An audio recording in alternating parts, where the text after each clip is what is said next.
Hello all the aspirants. आप चाहे graduation में पढ़ते हैं या आप चाहे मास्टर्स के स्टूडेंट हैं, ये वीडियो आपके लिए बेहद इंपॉर्टेंट होगी। क्लेडन किताब जो कहते तो सब है पढ़ना चाहिए, लेकिन सही तरीका क्या है पढ़ने का वो हमें नहीं पता होता। मैंने भी आपकी तरह इस किताब को पढ़ने के लिए बहुत बार कोशिश करी, खोलता था, बंद कर देता था। कई बार जबरदस्ती रीडिंग लगाता था, लेकिन कुछ समझ में नहीं आता था। कुछ बिखरी बिखरी सी चीजें लगती थी, क्योंकि इसको पढ़ने का सही तरीका मुझे मालूम नहीं था। मैंने इस किताब के नोट्स तक बनाए हैं, इतनी मोटी कॉपी इसके नोट से भर दी, लेकिन फिर भी मुझे प्रॉब्लम हो रही थी। आखिर क्या मिसिंग था, इस वीडियो में जानते हैं। जो गलतियां मैंने करी हैं, वो गलती आपको करने से मुझे रोकनी है। सबसे पहले, मार्केट में क्लेडन की 2 एडिशंस अवेलेबल हैं। मैं जितना भी डाटा बताऊंगा वो क्लेडन के फर्स्ट एडिशन के हिसाब से बताऊंगा। इस टेलीग्राम चैनल का लिंक नीचे डिस्क्रिप्शन में है। इस पर ये आपको बुक मिल जाएगी। नाउ कमिंग फॉरवर्ड, सबसे पहले क्लेडन जब आप बुक खोलेंगे तो इसमें 53 चैप्टर्स होंगे। इन 53 चैप्टर्स को मैंने 10 यूनिट में डिवाइड कर दिया है। मतलब इस वीडियो को देखने वाला बच्चा आज के बाद ये बोलेगा कि क्लेडन के अंदर 53 चैप्टर्स नहीं 10 यूनिट्स हैं। ये वही यूनिट्स हैं जैसे GOC, stereo, intermediate, reaction mechanism, pericyclic, ताकि हमें पढ़ने में आसानी हो। मूविंग अहेड, मेरी गलतियों से सीखना बहुत जरूरी है। सिर्फ जब पहली बार आप रीडिंग लगा रहे हैं क्लेडन का, नोट्स नहीं बनाना है। दूसरा, आप चैप्टर 1 खोल के चैप्टर 53 तक नहीं जा सकते। 1 2 3 4 5 6 क्रोनोलॉजी में बिल्कुल नहीं पढ़ना है। यस, ये किताब ऐसी ही है कि आप इसको पहले चैप्टर से स्टार्ट करके आखिरी चैप्टर तक नहीं जा सकते। मैंने कई बार कोशिश करी थी, ग्रेजुएशन में बंद कर दिया था किताब। तो सही तरीका क्या होगा पढ़ने का? तो इसके लिए मैंने इन 10 यूनिट्स को कैसे डिस्ट्रीब्यूट किया है, किस यूनिट में कौन से चैप्टर हैं, और आपको उसी चैप्टर की क्रोनोलॉजी को फॉलो करना है। अब की तो 2 तरीके के स्टूडेंट होंगे कि तो आप सेल्फ तैयारी करते हैं या आप किसी इंस्टीट्यूट के साथ जुड़े हुए हैं। आप अगर इंस्टीट्यूट के साथ जुड़े हैं तो आप बुक्स की कंप्लीट रीडिंग मत करिए। आपको टीचर पढ़ाते हैं, आपको समझ में आता है, आप खाली जाके उनके क्वेश्चंस को सॉल्व करिए। चैप्टर खोला, ये क्वेश्चन ओके, दूसरा चैप्टर ये क्वेश्चन ओके, तीसरा क्वेश्चन ये ओके, ये करना है।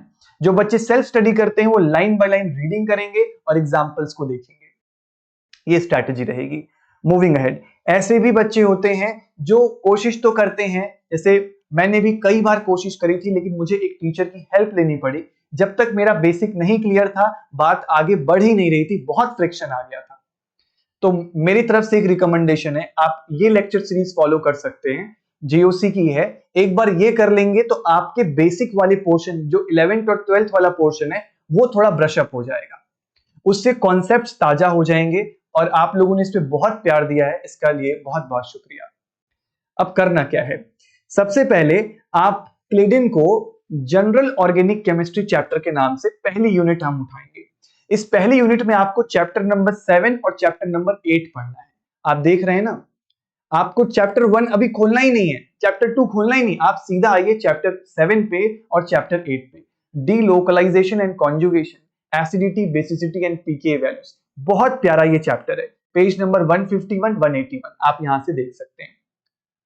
फिर उसके बाद अगली जो यूनिट होती है वो स्टीरियो केमिस्ट्री की होती है। स्टीरियो केमिस्ट्री इसमें 2 सेक्शंस में है। आप चैप्टर नंबर 16 और चैप्टर नंबर 18 पढ़ सकते हैं। इसके बाद जब आप यहां से आगे बढ़ेंगे, रिएजेंट्स। अब रिएजेंट्स के लिए आप कौन कौन से चैप्टर्स को पिक करेंगे? अब इसमें कीमो सेलेक्टिविटी, ऑर्गेनोमेटेलिक्स, फिर उसके बाद ये बहुत नेट स्पेसिफिक कुछ रिएजेंट्स दिए गए हैं चैप्टर नंबर 46 से लेके 48 तक। Organo sulphur, organo boron, silicon tin और पूरी की पूरी ओएमसी पैलेडियम केमिस्ट्री दी हुई है। ये तो हो गया रिएजेंट्स। अब आता है reagents plus stereo chemistry. Reagents के साथ जहां स्टीरियो का तड़का लगाया जाता है, वहां से बनते हैं अच्छे सवाल। वो चैप्टर 33, 34 और 45। याद रखिएगा, सीएसआईआर नेट में रिएजेंट्स का पोर्शन सबसे ज्यादा होता है। या आप चाहे आईआईटी जैम एग्जाम की भी तैयारी कर रहे हैं, वहां पे भी रिएजेंट्स बहुत ज्यादा पूछे जाते हैं। क्रोनोलॉजी यही फॉलो करनी है आपको।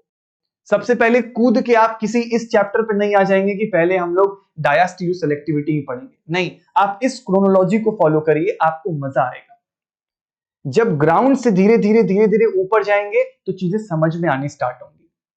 तो इस हिसाब से आपको रिएजेंट्स डिवाइड करना है। मूविंग अहेड, नेम रिएक्शंस बहुत ही प्यारा दिया हुआ है इसमें, बहुत ही ज्यादा प्यारा।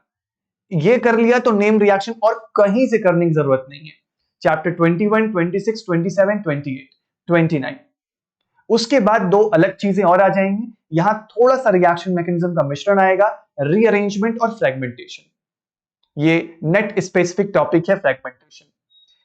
फॉलो दिस क्रोनोलॉजी, मैं फिर से कह रहा हूं, आपको सीरियल वाइज चैप्टर्स नहीं उठाने हैं, जैसे मैंने डिवाइड किए हैं इसी हिसाब से उठाइएगा।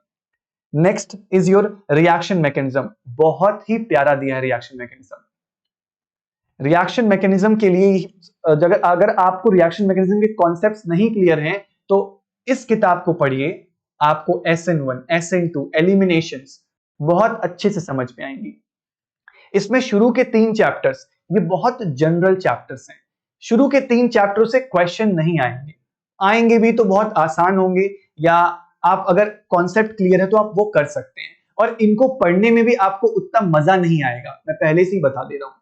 तो इनको पढ़ने के लिए थोड़ी सी पेन उठाइएगा, मजा आपको आने लगेगा चैप्टर नंबर 17 से, क्योंकि ये SN1 और SN2 जैसी रिएक्शंस इसमें आएंगी और उससे आप बहुत फैमिलियर हैं। 17 फिर 19 elimination reactions, electrophilic addition to alkenes, addition reaction भी पढ़ते हैं हम लोग, कॉन्जुगेट एडिशन। अब उसके बाद दो और चैप्टर्स हैं जो इंपॉर्टेंट हैं। रिएक्शन मैकेनिज्म की कुछ नेम रिएक्शंस होती हैं, जूलिया पीटरसन, वो आपको इसमें मिलेगी, और हैमिट इक्वेशन जो CSIR नेट पे पूछी जाती है वो आपको डिटरमाइनिंग रिएक्शन मैकेनिज्म चैप्टर में मिलेगी। ये चैप्टर थोड़ा डिफिकल्ट होगा, ये ना समझ में आए तो थोड़ा यूट्यूब पे सर्च करिएगा, हैमिट इक्वेशंस अलग से मैंने भी कई बार वीडियोस बनाई हैं, वहां से आपको मिल जाएगा। इस क्रोनोलॉजी को आपको फॉलो करना है। मैंने पेज नंबर्स, चैप्टर का नाम सब दिया है। फिर यहां से आगे बढ़ेंगे, नेम रिएक्शंस और रीअरेंजमेंट्स। ये वाला पोर्शन तो शायद हमने कर लिया है, यस।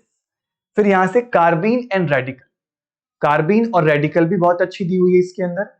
चैप्टर 39 और 40 खत्म हो जाएगा। स्पेक्ट्रोस्कोपी से सवाल डायरेक्ट पुटअप हो जाते हैं, तो स्पेक्ट्रा के बेसिक कॉन्सेप्ट्स कहीं और से करने पड़ेंगे आपको। आप लेक्चर सीरीज फॉलो कर लीजिए, या आप पाविया किताब पढ़ सकते हैं, तब टच करेंगे। इनके एग्जाम्पल्स प्रैक्टिस कर लीजिएगा। इसी बार जुलाई में एक क्वेश्चन आया हुआ है सीधा यहां से कॉपी पेस्ट करके, तो एक बार एग्जाम्पल्स को गो थ्रू करना इस चैप्टर के लिए बहुत इंपॉर्टेंट। एक नहीं दो सवाल आए हुए हैं इन्हीं चैप्टरों में से, तो ये आपकी एक स्ट्रैटेजी रहनी चाहिए क्लेडन को पढ़ने की। 10 यूनिट में डिवाइड करिए, हर यूनिट के चैप्टर्स को पकड़िए और उस तरीके से पढ़ने स्टार्ट करिए। नाउ पेरिसाइक्लिक केमिस्ट्री, ये तो आप पहचान भी लेंगे, 35, 36 पेरिसाइक्लिक है, हेट्रोसाइक्लिक के लिए 3 है, प्लस कुछ बाल्डविन रूल जैसा कॉन्सेप्ट होता है। जो भी बच्चा ग्रेजुएशन के बाद मास्टर्स में जाता है उसे बाल्डविन रूल उसके सिलेबस में आता है। हमारे IIT दिल्ली में तो था भाई, तो वो वाला इस वाले चैप्टर में आपको मिलेगा, बहुत ही प्यारा दिया है। और फिर हेट्रोसाइक्लिक के लिए आप ये दोनों चैप्टर्स कर सकते हैं। This is what you have to do. और मैंने क्या किया है कि आप एक बार ये चैप्टर्स पढ़ लेंगे तो मैंने IFS की वेबसाइट के ऊपर इन चैप्टर्स के टेस्ट बना के डाले हैं। जैसे रिएक्शन मैकेनिज्म का मैंने टेस्ट बना दिया है, तो आप क्लेडन का रिएक्शन मैकेनिज्म पढ़ेंगे तो उसी चैप्टरों से कुछ टेस्ट मिल जाएंगे आपको, तो आप वहां आके प्रैक्टिस कर सकते हैं। रिएक्शन, क्लेडन के रिएक्शन मैकेनिज्म, नेम रिएक्शन के क्वेश्चंस, इनके सॉल्यूशंस भी मैं टेलीग्राम चैनल पे डलवा दूंगा ताकि आप स्टक न हो। और ये सब क्लेडन किताब से उठा के बनाए गए हैं, तो इसका बेनिफिट उठाइए। उम्मीद करते हैं कि कुछ क्लियरिटी आई होगी क्लेडन पढ़ना कैसे है। एटलीस्ट जब 2 से 3 बार रीडिंग लगा देते हैं क्लेडन की, तब आप उसमें थोड़े परिपक्व हो जाते हैं, इतना करना पड़ता है, ठीक है। I wish all the best for your future. उम्मीद करते हैं आपको वीडियो पसंद आई होगी। Thank you so much and happy learning.